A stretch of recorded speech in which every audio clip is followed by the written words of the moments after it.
मुस्कान, सौरभ और साहिल हत्याकांड की पूरी कहानी आज हम आपको शुरू से लेकर एंड तक बताने वाली हैं।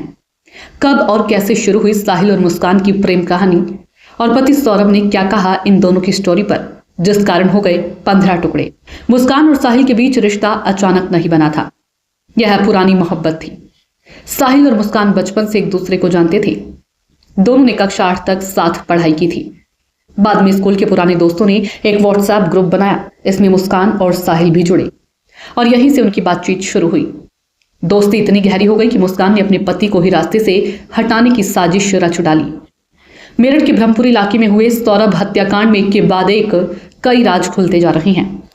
पहले चर्चा थी कि साहिल मुस्कान की जिंदगी में उसकी शादी के बाद आया। लव मैरिज के बाद भी किसी अजनबी से अफेयर हुआ और फिर प्रेमी के साथ मिलकर पति को मार डाला गया। लेकिन हकीकत कुछ और ही निकली। मीडिया रिपोर्ट्स के मुताबिक मुस्कान और साहिल का रिश्ता नया नहीं था।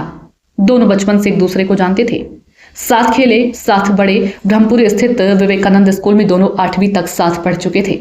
फिर स्कूल बदल गए, रास्ते अलग हो गए और दोनों की जिंदगी आगे बढ़ गई। सालों बाद सोशल मीडिया ने इन्हें फिर से मिला दिया।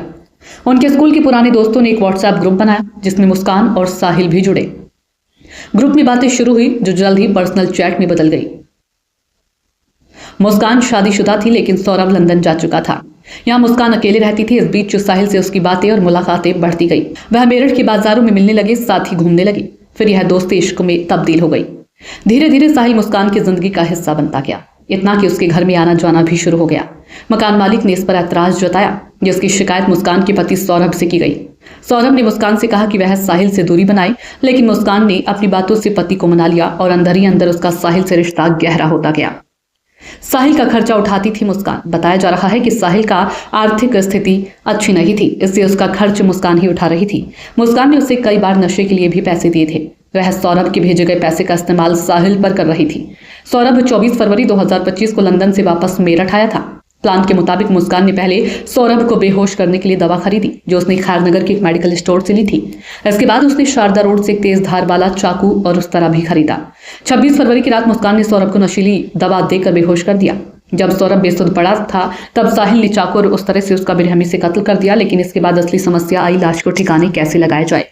सौरभ के शव को छिपाने के लिए पहले मुस्कान और साहिल ने प्लास्टिक के बैग का इस्तेमाल करने की योजना बनाई, लेकिन जब शव बैग में नहीं आया तो उन्होंने नया तरीका निकाला। मुस्कान ने घंटा घर से एक बड़ा नीले रंग का प्लास्टिक का ड्रम खरीदा जिसमें शव को रखने की योजना थी। इसके अलावा शारदा रोड से सीमेंट और रेत भी खरीदी गई ताकि शव को पूरी तरह से छिपाया जा सके। इसके बाद दोनों ने शव के टुकड़े किए और ड्रम में भरकर ऊपर से सीमेंट का घोल डाल दिया। इसके बाद दोनों घूमने के लिए शिमला और मसूरी चले गए। यहाँ मुस्कान ने शातिरपना दिखाया। उसने मोहल्ले वालों को पहले ही बता दिया था कि वह सौरभ के साथ घूमने जाने वाली है। शिमला जाने के बाद वहां से मुस्कान सौरभ की बहन को सौरभ बनाकर उसके ही मोबाइल से मैसेज भेज रही थी, जिससे सभी को लगे कि सौरभ जिंदा है। जब मुस्कान के माता पिता को हत्याकांड की सच्चाई पता चली तो वह भी हैरान रह गए। उन्होंने साफ शब्दों में कहा कि उन्होंने अपनी बेटी का साथ नहीं दिया। मुस्कान की मां ने कहा कि हमने जब सुना कि उसने यह सब किया है तो हमने साफ कह दिया कि अब हम उसके साथ नहीं देंगे। सौरभ बहुत अच्छा लड़का था और हमारी बेटी से बहुत प्यार करता था, उसे न्याय मिलना चाहिए। मुस्कान के पिता ने भी दुख व्यक्त करते हुए बेटी ने पहले झूठ बोला कि सौरभ का मर्डर उसकी बहन और जीजा ने किया, लेकिन जब हमने सवाल किया तो वह फंसती चली गई। जब मैं उसे थाने ले जा रहा था तो उसने खुद कबूल किया कि उसने साहिल के साथ मिलकर सौरभ की हत्या की है।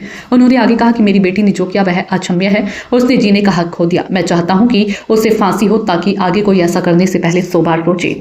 साहिल के घर की दीवारें साधारण नहीं है, जो एक सन के तंत्र मंत्र में डूबे खतरनाक इंसान के मनोविज्ञान को दर्शा रही है। पुलिस जब इस मकान में दाखिल हुई तो उन्हें वहां ऐसी दीवारें देखी जो किसी अंधेरे रहस्य को समेटे हुए थी। भगवान भोलेनाथ की फोटो, लाल और काले रंग के उकेरे हुए रहस्य में तांत्रिक चिन्ह और अंग्रेजी में लिखो कुछ अजीबोगरीब वाक्य। ऐसा लग रहा था जैसे कमरा किसी साधारण व्यक्ति का नहीं बल्कि किसी खतरनाक सिद्ध साधा किया मानव एक विकसित हत्यारे का हो।